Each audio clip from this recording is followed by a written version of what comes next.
Hello, sailors. It's the 2nd of May, 2023, a Tuesday. It's been a while since I've put a video out, and a lot's gone on this winter.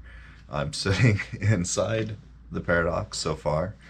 Um, a lot of what I'll be talking about today will cover things that are not related to the Paradox, just things that have happened kind of nautically over the winter. But I'll stick to the two things mostly about the Paradox here up front. And so if that's all you're interested in, get that out of the way first. Couple things that come up. I'd got a report from someone who mentioned that Matt had said in a discussion, I think with Yervind, that he wouldn't have fitted the drain if he built his Paradox again. And so I tried to follow up on that. I couldn't find the source of it, but I did ask other Paradox builders.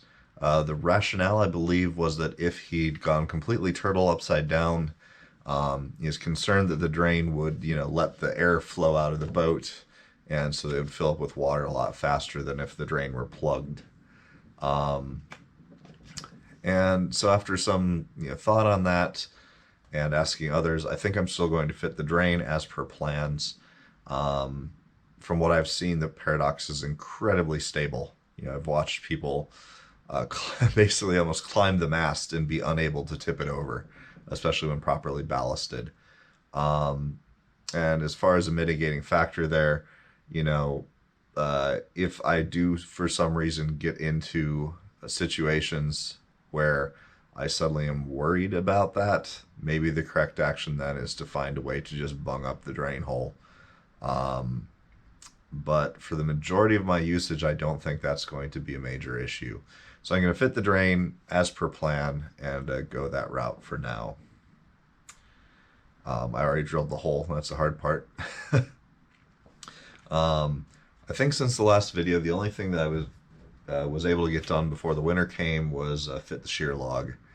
And then basically what happened here was it got too cold for epoxy work. The epoxy, I'm using the silver tip epoxy. They really want you to be 50 degrees Fahrenheit. I guess that'd be 10 degrees C or higher. Basically, I'd like that to be for at least a full 24 hours or so after I use it. And I do my work in a garage. And more accurately, I do my work in the driveway and put the boat away after I'm done working on it in the garage. And so while I can use I've kind of a closed system oil-based heater, the reality is that can really only help the garage retain heat. This is a rental that we live in right now, and so patching up a lot of the air leaks and stuff in here is not practical. And so I really have to watch the temperature overnight. And already at 50 degrees, I'm kind of on the edge of where I'm feeling comfortable doing this work. So there's a narrow window where that heater is really useful. And winter this year just came and blew through that pretty quickly. So I put the boat away for the winter. And I also had plenty to do this winter. So while I could have maybe worked on some of the smaller things, rudders and the similar things over the winter, it just wasn't quite on the docket for me. So as it's warming up here now, we're starting to see temperatures consistently above 50 degrees. It is one of our colder Aprils on the books here. I'm looking forward to getting back to it. The first thing for me is a lot of sanding, just to clean up some things from last year and some of the epoxy work. The shear log, there's a reason I only put one on. By the time I was putting the shear log on, I had to be working indoors, and the garage is a little cramped. So I was able to get it on. I'll be able to, kind of fare it up a little bit, but I realize it's not practical for me to work in the garage. I need to have nice days where I can roll this out and work on it. And so that's why one shear log went on, and that was the last thing for the year. But I'll take the lessons learned there and move on to the next one. Probably is the first post sanding project this year. I can definitely see it was a challenge to get the shear logs bent. I can only imagine what the chine logs will be like. And so there will definitely be some thinking about how to do those. I know a lot of people, they'll basically do a laminate them in place type of thing. And so I suspect that'll probably be the route I'll be researching and working toward. Um, so far with the build, there's some places I'm definitely see, I'll be doing some epoxy filling some gaps. Yay, epoxy's, stronger than the wood that would be there, but ideally you don't want to spend the time, money, and epoxy filling where you'd ideally have wood. The biggest thing there, I think I've mentioned before, I'm looking at the boat as I talk here, was I calculated the angles for the cleats on each of the bulkheads from the drawings, and that was a mistake because I pre-cut them. Ideally, I think you'd probably work more towards dealing with the reality of things than trying to pre-calculate them. It might still be worth pre-calculating just to see if things are really off. But as I think about that, I doubt it. I think trying to take the angles directly off, the boat as you start to bring everything together is probably a better bet. And they are somewhat complex. It's not a flat angle up and down the whole cleat necessarily. So I think that's probably the better approach, is just pulling it off of the boat as it comes together. But that's a late thought from last year. So a couple things, mentioning how difficult it is to work inside the garage here, especially because it's a shared garage with my other housemates. Really don't want to get epoxy, sanding dust everywhere. There's some concerns. We used to have pets. In the future, we'll have pets again. Don't really want to have a lot of this drug into the house. So that led to, doing a lot of the work out in the driveway in the front, and then literally shop vacuuming the driveway when done, type of approach. This one complication to building is we will be moving this year. The partner's looking at buying a house. She's been looking at that for a while. And so hopefully in that we'll be finding a place to do a little bit better build, or have better builds. And one of the thoughts there is, possibly an outbuilding, so that we're, not directly connected to the house. If something if something goes off, then it's an outbuilding that's affected, not the house. Keeps it away from pets and away from food storage and things in the future too. I won't be building boats continuously, but I probably will be building, a few more boats in my future, at least in the time scale of a house. So that's a big thing coming up right in the middle of prime boat building season this year. So I'm not sure what the timeline for this will be. I'm hoping, maybe it's not going to be this year. I'll be finishing up for next summer is what I would like to see. We'll see how it goes and how this summer goes. This winter has been fairly busy. One of the overarching things that I've been working on is working towards a master's license. I started off my professional life as a deck officer, navigation officer on a exploration ship for NOAA. That's our National Oceanic and Atmospheric Administration. And I'm actually wearing the hat here. I was fortunate enough, I was a member of the commissioning crew for this vessel, Okeanos Explorer, and we were in Seattle. That's why I came out to Seattle in the first place. And worked through the ship's commissioning, worked through shakedown, taking the ship down the coast, the west coast of the United States, out to Hawaii, out to Guam, out to Indonesia, and I detached when we got back to Guam after that expedition, doing a lot of scientific mapping and ROV expeditions, dives down to the bottom of the ocean.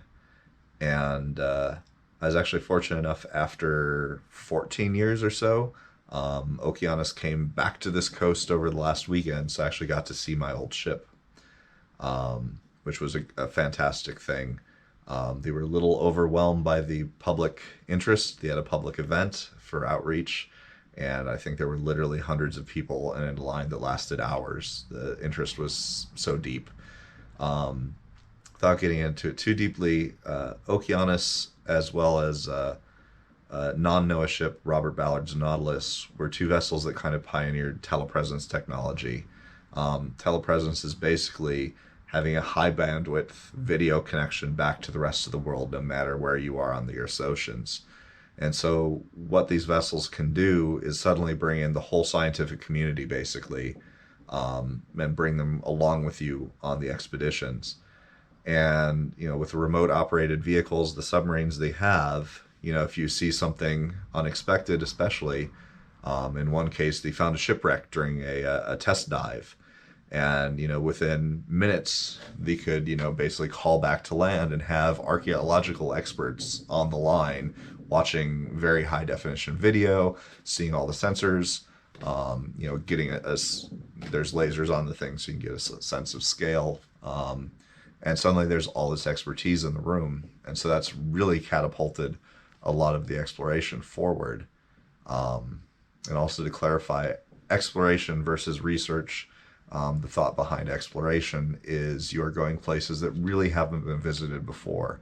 One of the challenges with scientific research is you usually have to go to some place that has been kind of studied a little bit already, because you need to have enough information to write the proposal or get the grants, and get the backing to conduct the science, or at least form the hypotheses, and go from there. And so, with an exploration vessel like Okeanos, a lot of the drive is to go places that aren't well studied, and you may or may not find something interesting. So I was really happy to be a part of that. Getting it off the ground is really great to see it going strong, if not stronger, more than a decade later, and pretty exciting. That also brings, a bit up my background. As a deck officer on the ship, I was, on the bridge of the ship, basically 8 hours a day when we were underway, 4 hours. I preferred the mid-watch from noon to 4, roughly, and then from midnight to 4, roughly.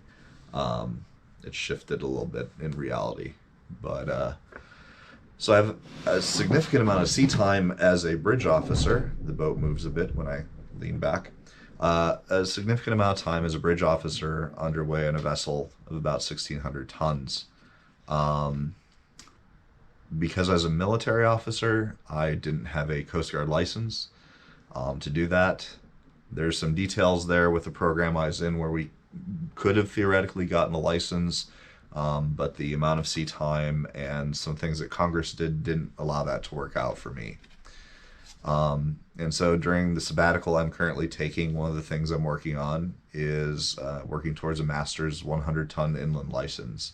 It's a fairly achievable master's license, captain's license, and I have a considerable reservoir of sea time that is, I understand it to be qualified for coastal and even blue water ocean going sea time. One of the challenges there is to get the captain's license, though, you need 90 days of recent sea time. And there's some details to that, and what type of vessel it needs to be on. For the lower tonnage license, it can be, someone joked, on a bathtub, and if you put a sail on it, you get sail endorsement time. As always, there's details there.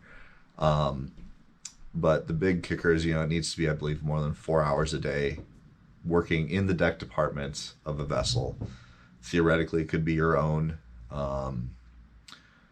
but I'm working towards getting that sea time is, kind of my next objective, that 90 days of recent sea time.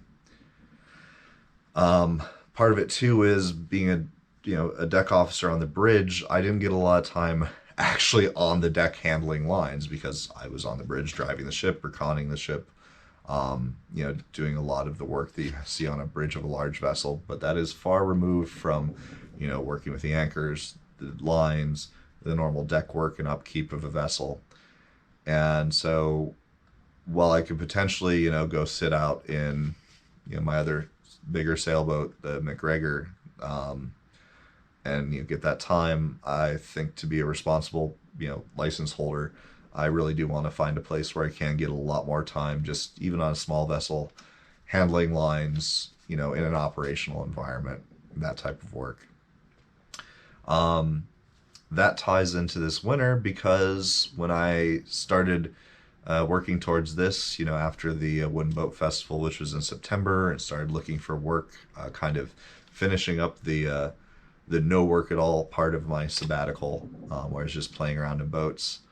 I discovered that not a lot of places were hiring for deckhands in October, November, and we're pretty filled up, at least locally.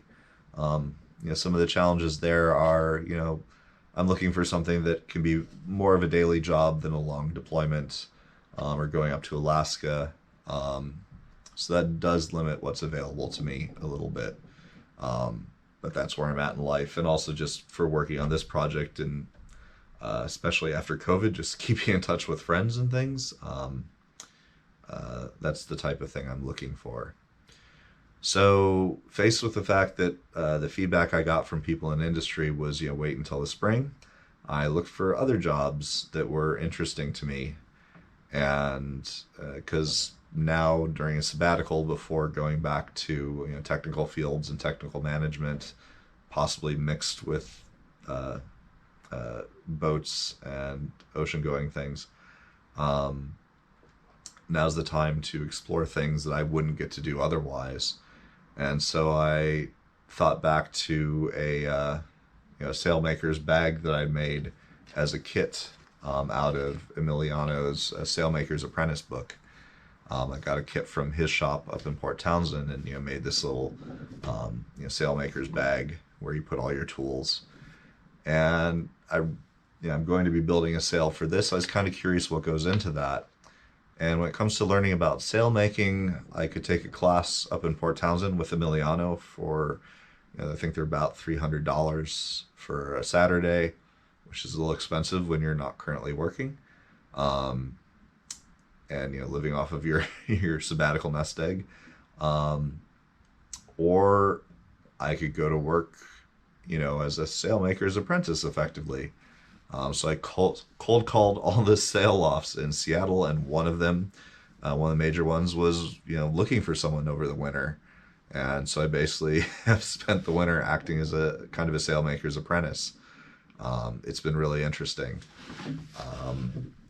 Some of the things I learned was, at least at major lofts, the sails aren't usually made at the loft in the local location. They're usually made elsewhere. At a larger facility or specialized facility. And so what I've been doing as a sailmaker's apprentice effectively is just a lot of sail repair. And while that could probably be a talk on its own, it's been really helpful. You just get a better feel for, what goes into how a sail is constructed, what types of repairs are most common. More than anything, a lot of what we do is UV damage repair, and so we see aging often through chafe or UV damage. Getting a real appreciation for UV covers on, furling sails, the trade-offs of UV material, strength versus sun resistance, all the spinnakers that come in, torn when they get wind in them, or, torn when they get caught on a fitting on deck, or in the lifelines or the like. But it's been really good for getting a good feel for working with a sewing machine in a sail making context, and just getting a feel for those practical everyday tasks that are useful around a sail in a way that I don't think a one-day weekend class can work, can teach. Although there's value in those too. But it's been a minimum wage job here, which has definitely been eye-opening for someone from a technical field, who is doing engineering before this. But it's been a wonderful and interesting experience. And so maybe sometime I'll talk a little bit more about what I've learned there. Other things related to that, Now that it is spring, I am looking towards getting one of those deckhand positions. I'm a little late getting to that because I had COVID for the first time in March this year, kind of during prime deckhand hiring season. Um, it was a it was worse than I expected. I didn't quite ever feel I was close to death or anything, but I was a lot closer. Sometimes it felt than I was expecting or comfortable with. Um, didn't have acute, dangerous difficulty breathing, but definitely felt challenged breathing. I also have been struggling a bit with kind of a mental fog afterwards and a little disruption in concentration. Sometimes I'll reach for a word that I should know really well and it's just not there, which is bloody disconcerting. Happens a little more frequently with names, sometimes naming a concept, or sometimes just trying to explain something that I feel like I used to be able to just explain very clearly, and there's pause or need to take time to work through that. From what I've read, it looks like that's not horribly uncommon. A notable amount of people that get COVID have those symptoms, and like the memory loss I've seen, I think is Harvard Medical School, some discussion on their site. The memory loss usually or can take up to 6 months to get better. The problems with focus, maybe about 9 months is what you might expect there. It's definitely gotten a lot better than the peak of when I had COVID, but it's also not perfectly better yet. Had a cough for a very long time after COVID, still cough a little bit, but that's improving some. So it was an interesting experience. Glad did not put myself in a place to have it earlier, and definitely took some actions that helped out and probably made it a lot better for myself. But that did definitely throw a lot of things off kilter and slow down my plans for the spring. But with both with boat building and also with finding a new job.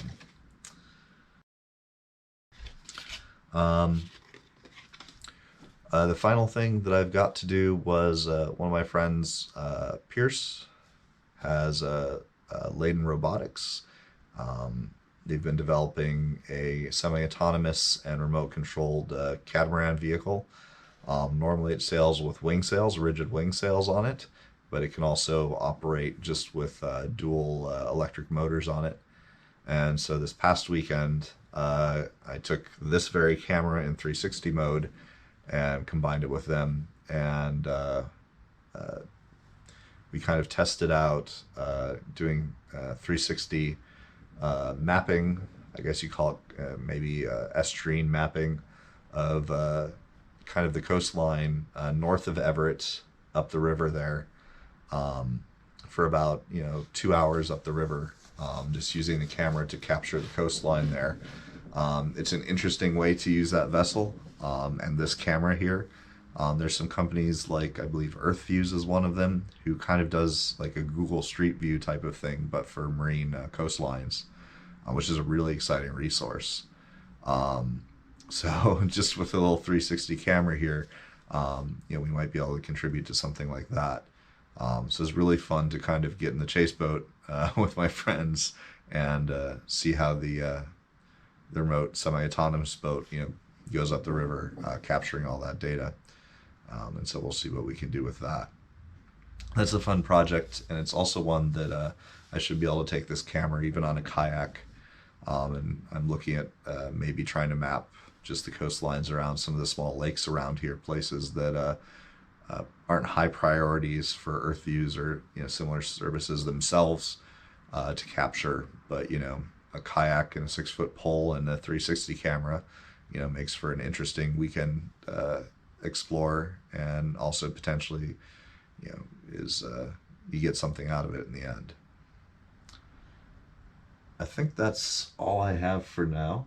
Hopefully be posting some more videos here as I get time and good outdoor weather to catch up on the sanding, start the epoxy work, get the other shear log on here. Definitely looking forward to the next major milestone. Will probably be chine logs and getting the bottom on this. One final note, I'm deeply glad that I got this 3D before the winter came.